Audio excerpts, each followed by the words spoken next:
نبی پاک صلی اللہ علیہ وسلم نے فرمایا، حضرت ابو ہریرہ رضی اللہ تعالیٰ عنہ راوی ہیں، حضور فرماتے ایک شخص مرنے لگا تو اپنے بچوں سے کہنے لگا کہ میں جب مر جاؤں تو مجھے جلا دینا، اور پھر میرے جلے ہوئے وجود کو پیس دینا، پھر مجھے ہوا میں اڑا دینا۔ پتر مجھے اڑا دینا، مجھے بڑا ڈر لگتا ہے، اگر رب نے مجھ سے حساب پوچھا تو میں قابل نہیں ہوں، اڑا دینا مجھے ہواؤں میں۔ اگر اس نے مجھ سے عذاب لیا تو حساب لیا تو بڑا سخت حساب لے گا۔ حضور فرماتے ہیں، بخاری میں موجود ہے، اس کے بچوں نے اسی طرح کیا، اس کے مرنے کے بعد اسے جلایا، ہوا میں اڑا دیا۔ اللہ کے محبوب فرماتے ہیں رب کریم نے حکم دیا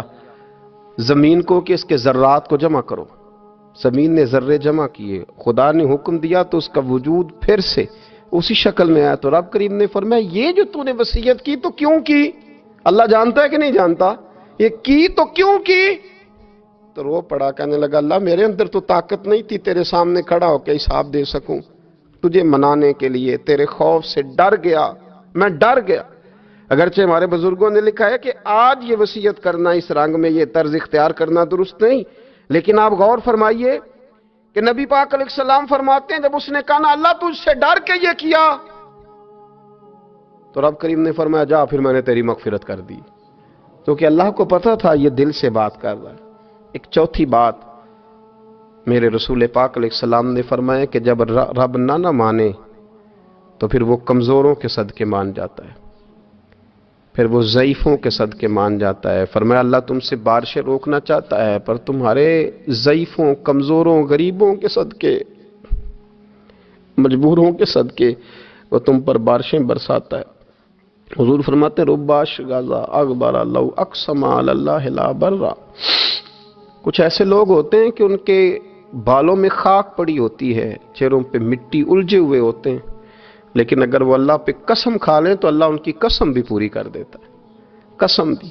حضرت سیدنا عبداللہ ابن عمر فرماتے ہیں میں حضور کی مجلس میں حاضر تھا، حضور مانگنے لگے اللہ سے، حضور اللہ سے مانگنے لگے۔ میں تو کئی دفعہ یہ دعا بھی مانگنے لگ جاتا ہوں کہ اللہ تو ان دعاؤں کی طرف تو دیکھ جو تیرے رسول نے ہمارے لیے مانگی۔ اللہ تو ہمیں تو نہیں نہ مانگنا آتا، نہیں طریقہ آتا، نہیں سلیقہ آتا، نہیں انداز آتا، ہم تو بے توجہ سے لوگ ہیں، بیٹھنے کا ڈھب نہیں آتا ہمیں تو ہاتھ اٹھانے کا سلیقہ نہیں آتا، ہم تو وضو کرنے کے اس طریقے سے آشنا نہیں، پر اللہ تیرے محبوب نے تو خوب مانگا ہے نا تجھ سے، تیرے پیارے حبیب علیہ السلام نے تو تجھے منایا ہے نا ہمارے حق میں، تو اللہ تو ان دعاؤں کی طرف تو دیکھ۔ حضرت عبداللہ ابن عمر رضی اللہ تعالیٰ عنہ فرماتے میں حضور کی مجلس مبارکہ میں بیٹھا تھا، ابو داؤد شریف میں موجود ہے، کہتے ہیں حضور دعا مانگ رہے تھے۔ دعا کیا تھی؟ دعا حضور یہ مانگ رہے تھے رب اغفر لی، یا اللہ ہمیں بخش دے، وتب علی، اللہ ہماری توبہ قبول فرما، انک انت التواب الرحیم،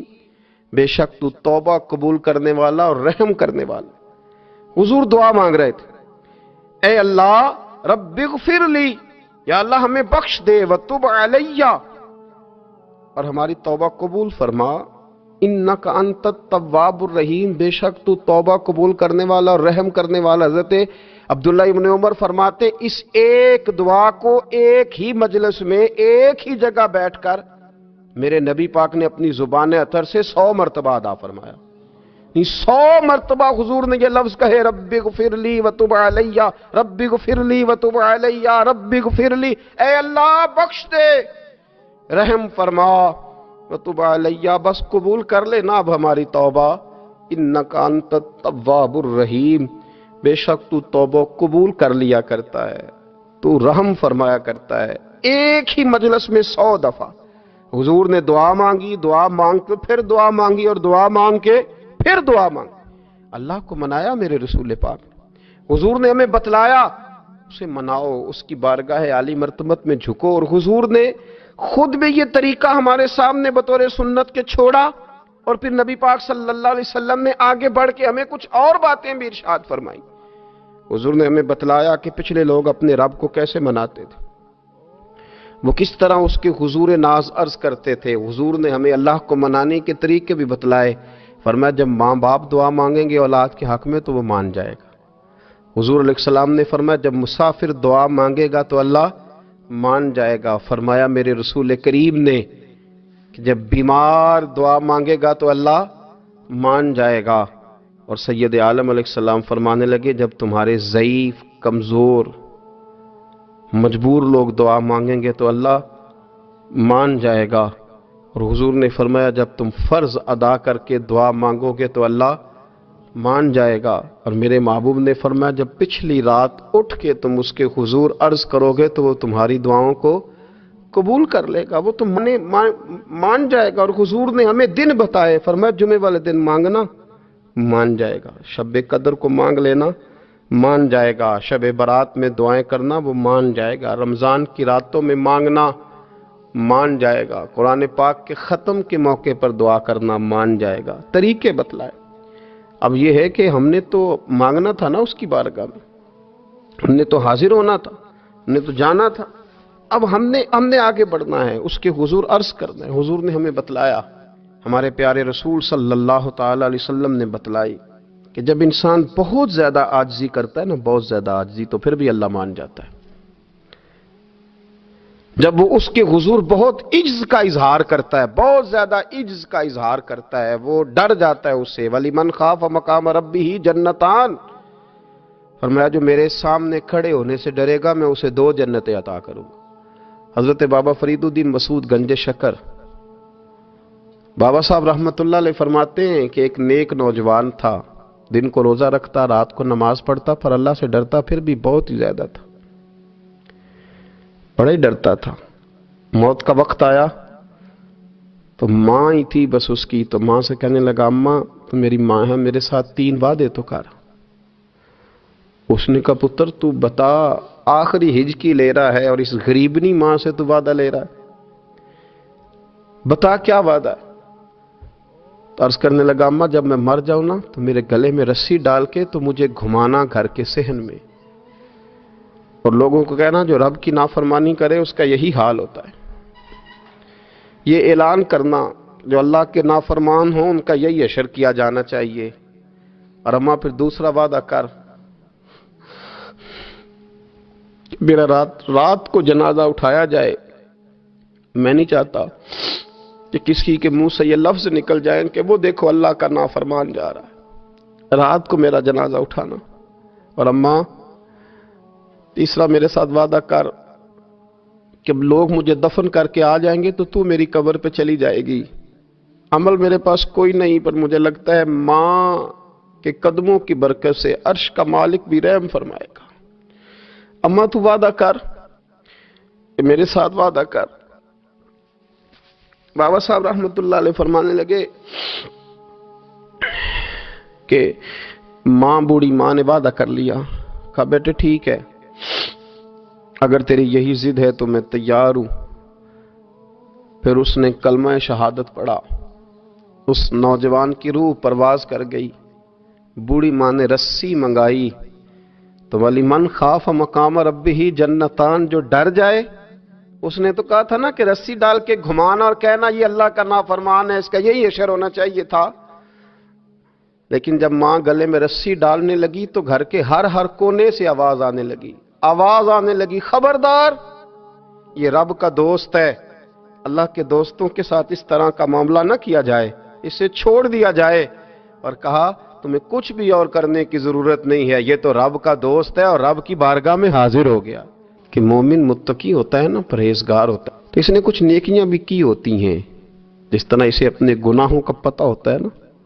تو اسے پتہ ہوتا ہے کہ نہیں یار فلاں کام میں نے فقط اللہ کی رضا کے لیے کیا ہوا ہے، وہ میرا اور میرے رب کا راز ہے۔ فرمایا جب تم بڑے الجھ جاؤ نا، راوی حضرت عبداللہ ابن عمر رضی اللہ تعالیٰ عنہ، حضور فرماتے ہیں 3 لوگ سفر کر رہے تھے، یہ آپ اندازہ فرمائیے، صحیح مسلم کی حدیث ہے، اور ذرا حضور کے سمجھانے کا ایک یہ رنگ بھی ہے اللہ کو منانے کا، ایک یہ انداز بھی ہے اس کی بارگاہ میں گزارشات پیش کرنے کا، یہ بھی ایک طریقہ حضور نے ہمیں بتلایا۔ اگرچہ اپنی نیکیوں کو چھپانا چاہیے، نیکیاں جو چھپی ہوئی ہوتی ہیں وہ قیمتی ہوتی ہیں، وہ قیمتی چیزیں ہوتی ہیں جو لوگوں نے چھپا کر کے رکھی ہوتی ہیں۔ حضرت عبداللہ ابن عمر فرمانے لگے کہ نبی پاک صلی اللہ علیہ وسلم فرماتے ہیں 3 لوگ سفر کر رہے تھے، رستے میں طوفان آ گیا، تیز بارش شروع ہو گئی، تو حضور فرماتے ہیں وہ تینوں بارش سے بچنے کے لیے ایک غار میں چھپ گئے. ہم کو پتہ ہے پرانے زمانے کے اندر غاریں ہوتی تھیں اور لوگ جب سفر کرتے تھے لمبے تو پتھروں اور پہاڑوں کے بیچ میں سے سفر کرتے تھے. وہ غار کے اندر چلے گئے. اب چونکہ طوفان بہت زیادہ تھا، جب وہ غار کے اندر چلے گئے تو اللہ کے پیارے حبیب صلی اللہ علیہ وسلم فرماتے ہیں پتھر اوپر سے لڑکتا ہوا آیا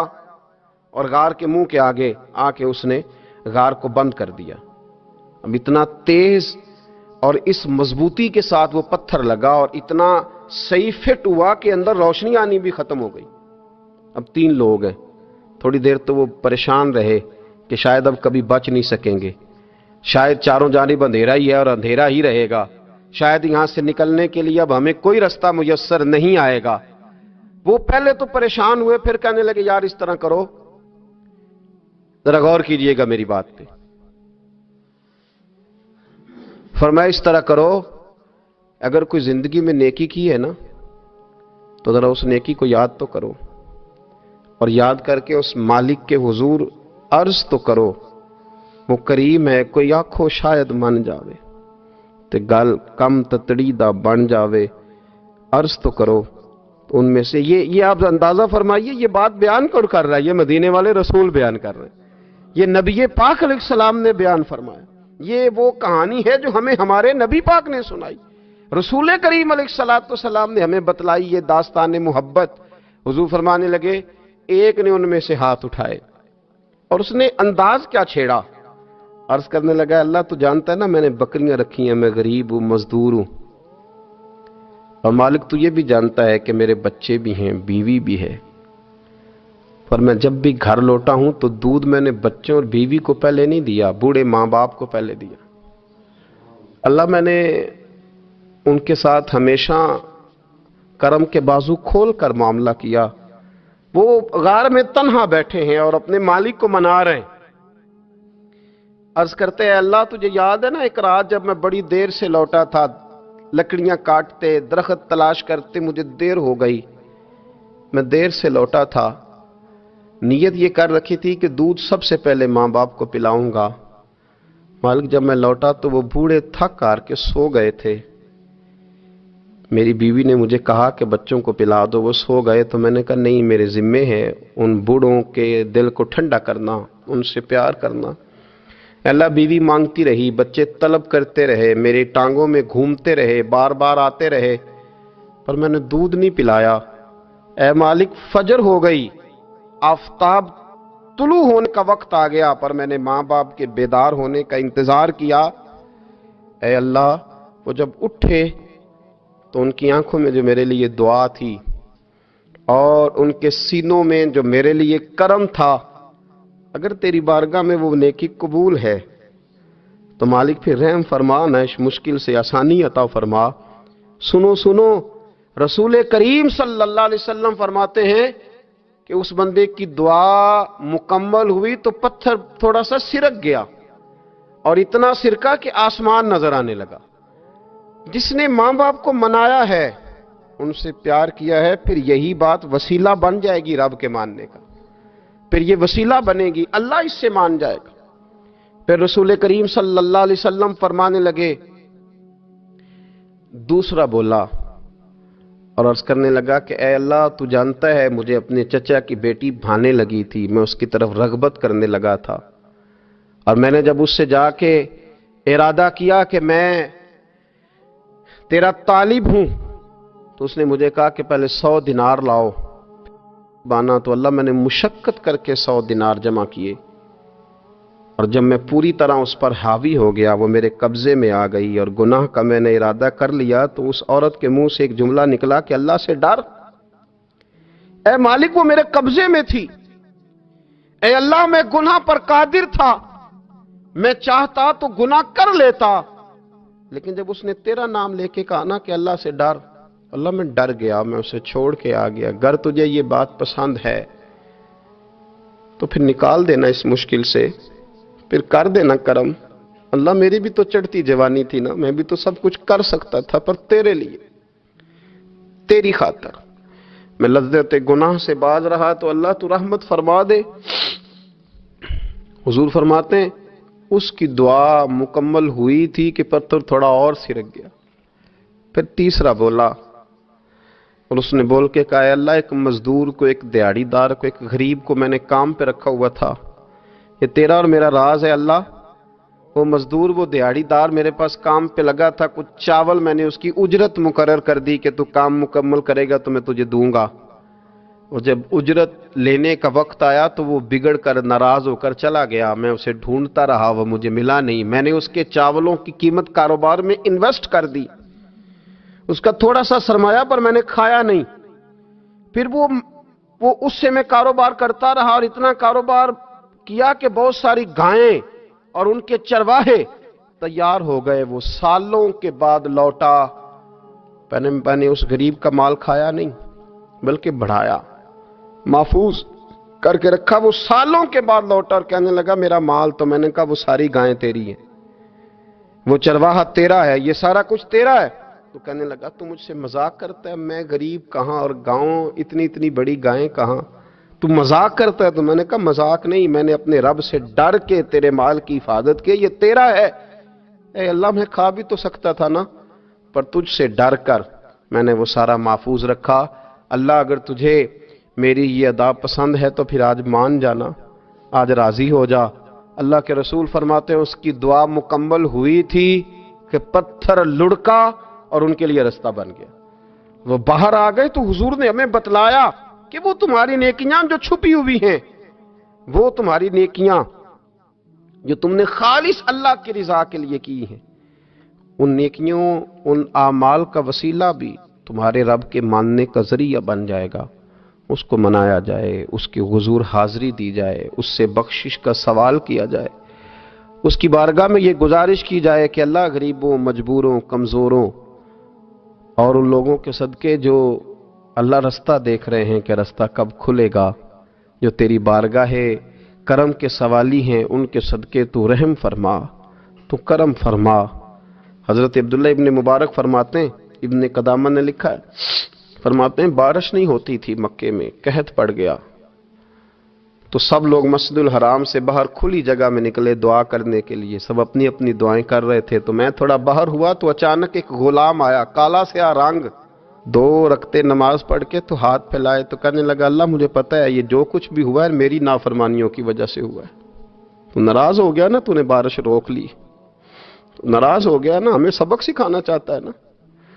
یہ کسی اور کی وجہ سے نہیں، یہ صرف میری نافرمانیوں کی وجہ سے ہوا۔ اللہ رحم فرما، تیرے بندے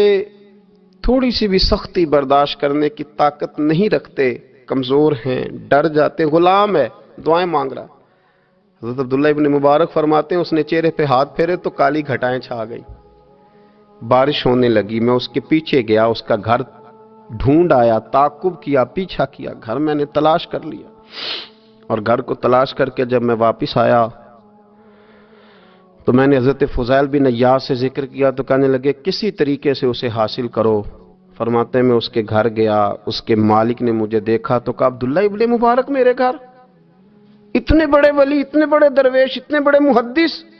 میں نے کہا تیرا غلام چاہیے، اس نے کئی غلام دکھائے، میں نے کہا نہیں یہ نہیں، اس نے کہا یہ بڑے بڑے اچھے ہیں، کوئی سے بھی آپ لے لے، خرید لے، میں نے کہا نہیں۔ پھر وہ لاغر صاحب، وہ کمزور صاحب، وہ ضعیف سا نکل کر کے آیا، میں نے کہا یہ مجھے دے دو، تو کہنے لگا یہ تو بیچارہ بے ضرر سا آدمی ہے، کیا لے کے کریں گے؟ میں نے کہا نہیں مجھے یہی چاہیے۔ میں اس کو ساتھ لے کے چلا تو رستے میں پوچھنے لگا آقا میرے اندر تو کوئی ایسی بات نہیں تھی، مجھے کیوں خریدا؟ آپ مجھ سے کیا خدمت لیں گے؟ تو عبداللہ ابن مبارک فرمانے لگے میں نے کہا کوئی خدمت بھی نہیں لوں گا، میں تو خود تیری خدمت کروں گا، میں تیرا بیاہ کراؤں گا، تیرے لیے مکان بناؤں گا، میں تیری خدمت کروں گا، میں تیرا اور تیرے رب کا رشتہ دیکھ چکا ہوں، میں تیرا اپنے مالک کے ساتھ جو تعلق ہے اسے دیکھ چکا ہوں۔ کہتے میں نے یہ لفظ کہے تو مجھے کہنے لگا 2 رکعتیں پڑھ لوں، اب مجھے لے جانا پر 2 رکعتیں پڑھ لوں؟ کہتے میں نے کہا پڑھ لو۔ تو 2 رکعتیں پڑھنے کے بعد میری طرف دیکھ کے کہنے لگا آقا مجھے اپنا حق معاف کر دینا، میں خدمت نہیں کر سکا۔ پھر کہنے لگا اللہ راز تو کھل گیا، اے اللہ راز تو کھل گیا، اللہ تیرا میرا معاملہ تھا، راز تو کھل گیا، راز تو کھل گیا، اللہ راز تو کھل گیا، میں سراپا مخزن راز تھا، میں رہا تھا مدت و راز میں، یہ تو تیرا شوق دید کشاں کشاں مجھے کھینچ لایا مجاز میں، اللہ راز کھل گیا۔ یہ لفظ کہتے کہتے اس شخص نے کلمہ پڑھا اور اس کی روح پرواز کر گئی، اس کی روح ہی پرواز کر گئی۔ تو کبھی ان کمزوروں کے ذریعے بھی اللہ کو منایا جا سکتا ہے۔ تو